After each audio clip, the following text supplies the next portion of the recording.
Hey everyone, welcome to the first video under our newly minted channel, Adventure Never Retires. So in this video, we're heading out to Moab, Utah. We're going to find the 5 best hikes for Gen Xers and baby boomers with our aging joints and our creaky knees, but we still have some get up and go. So strap up your boots, grab your trucking poles and Bengay. Let us know if we nailed it, and let's show them how it's done.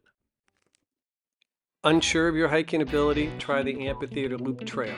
Located about 26 miles northwest of Moab along beautiful Route 128, this 3-mile hike starts relatively easily on a dirt trail. About halfway through, you do a little scramble that gives you an idea of what it's like hiking in Moab on some other trails, but then it's a relatively easy walk down, so you don't have to worry about doing hard parts when you're tired. The beginning of the trail is flat, easy to find for sure, and you get to see some interesting rock formations along the way.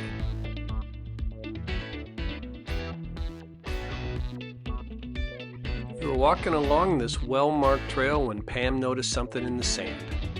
Pam was pretty convinced that this was a cougar track, but after looking at it when we got back and studying some other pictures, I'm not so sure it's not a dog track.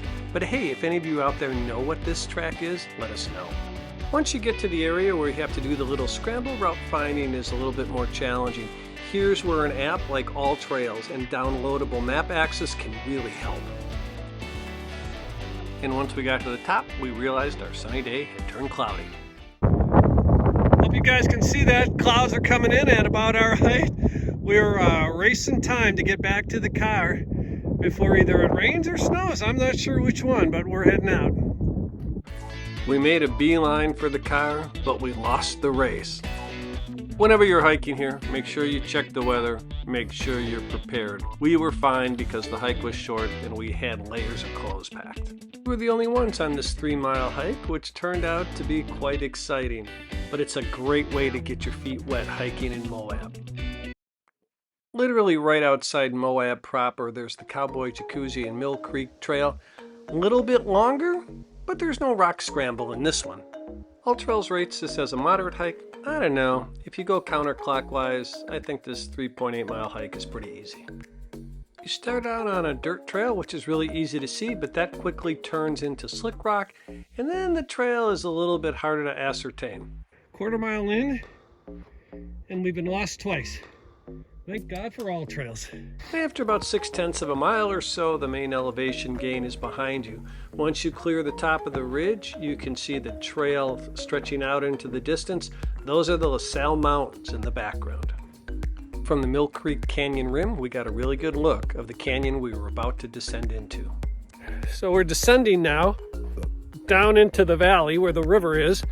So glad that we went counterclockwise as opposed to clockwise, because if we went clockwise, we would be going up this, and it's not the up that's the problem, it's all sand. So that would make it really difficult, but it is a little bit steep. So we're a little bit lost. All Trails took us down a trail that looked a little bit difficult. So we're trying to find another way down, but now we're going through a fence, which would indicate to me private property, but maybe not. We just got to get down. That's all.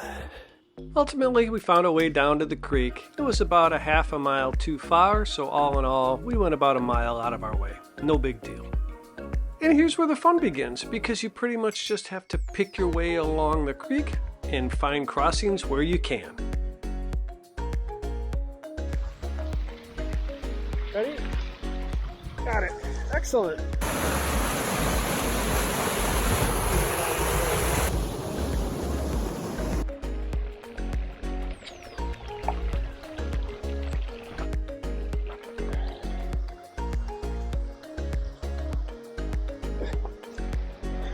There you go.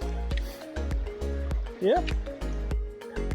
Boy, when that river rages, it certainly comes down. Would not want to be here when that happens. We spent a lot of time trying not to get our feet wet. which I guess in the end turned out okay. But if we would have went the other way, clockwise, we might have read this sign first and not worried too much about it.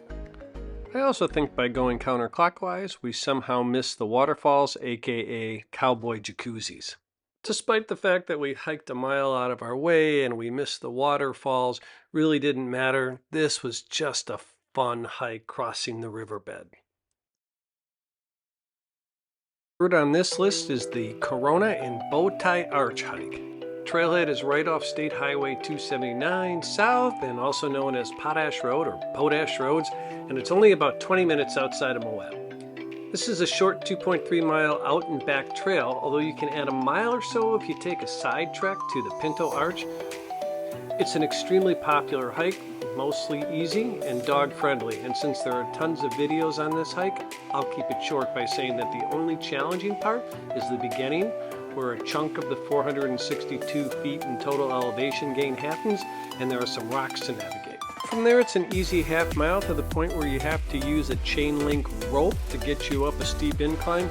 Sometimes that place looks like Mount Everest on summit day, but you don't have to worry about freezing to death or dying of lack of oxygen.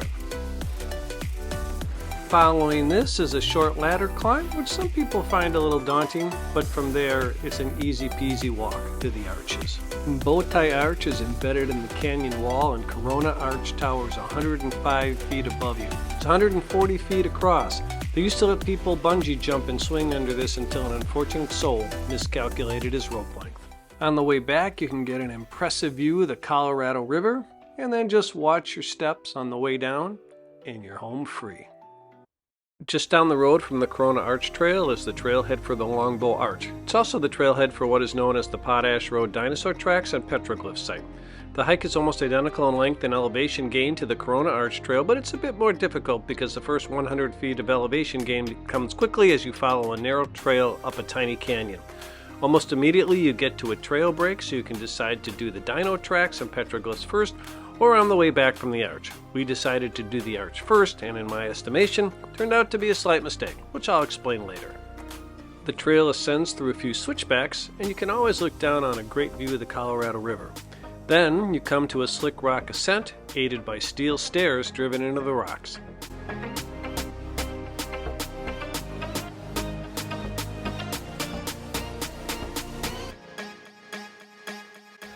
Okay. That's a little bit of a climb. As anticipated, the hardest part of the climb comes first. We are in an easier part. Hope it doesn't get any harder than this. I don't think so. But sure is beautiful up here.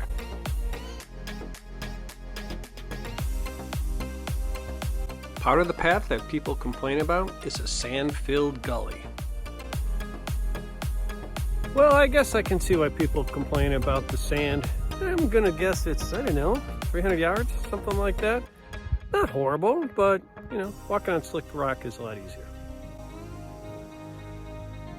Hey guys, Eagle-eyed Pam saw this dinosaur footprint. Yeah, it's right there. Can you see it? How cool is that? And a little further on, you see the arch in a small canyon. After a short scramble through some brush, you're up at the base of the arch. It's absolutely spectacular.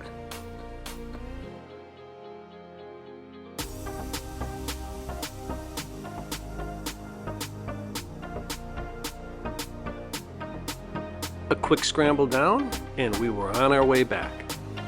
On our final descent, we found a path that led to the petroglyphs and the dino tracks. So right here, on a panel not too far from the start of the trail, are a bunch of petroglyphs, and then there's Frank. Although the petroglyphs were easy to see, the dino tracks and the slab of rock, not so much. The reason I mentioned earlier in the video that you might want to do the dino tracks first is simply because it's a pretty steep climb on the way down, and it's always easier to come up steep than it is to go down. This was a great hike, a little bit more challenging than the others we've seen so far, but well worth it.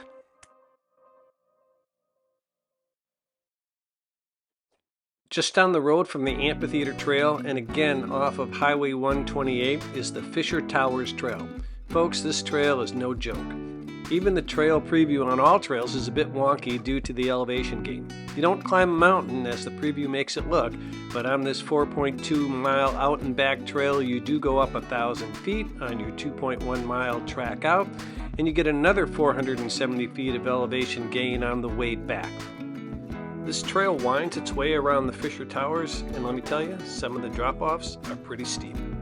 You certainly don't need to be an Olympic athlete to do this hike, but it helps to have some level of fitness and have hiked before. Make sure you have good shoes, no sandal hiking please, and make sure the weather is good. You don't want to get caught here in the rain, sleet, or snow, that's for sure.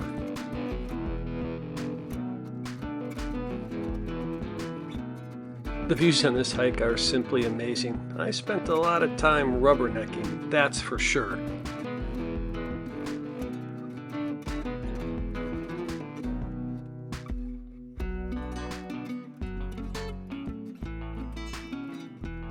Look closely here. Can you see the climber?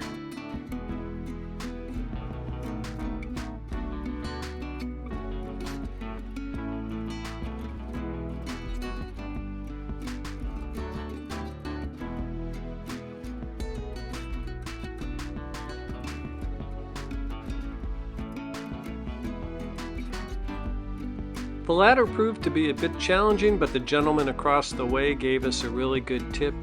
You grab the handle built into the wall with your right hand, not your left hand. That made things a whole lot easier.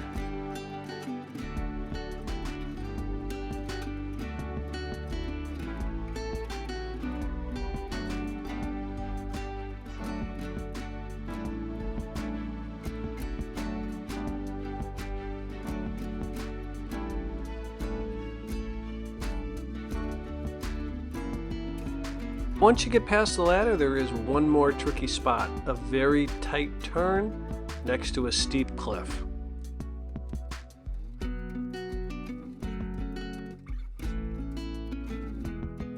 Here's what it looks like from the other direction.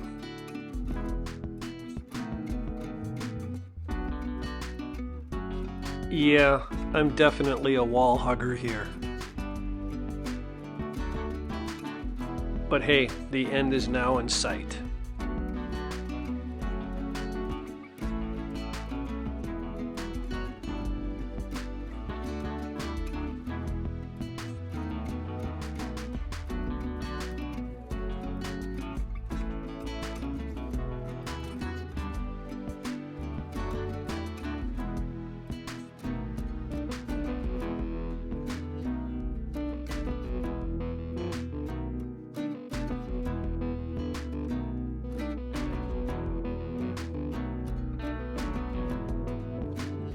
The trail end is a tad bit obvious here, but it affords you fantastic views of the valley, the Colorado River, and the surrounding cliffside. Just amazing, and I would recommend this hike to anybody that has even a modicum level of fitness and a little bit of gumption. You should go for it.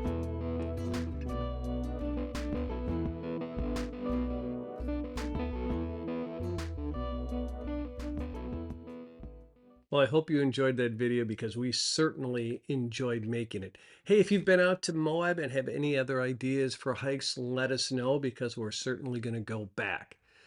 Until next time, everyone, carry on and remember, adventure never retires. Cheers.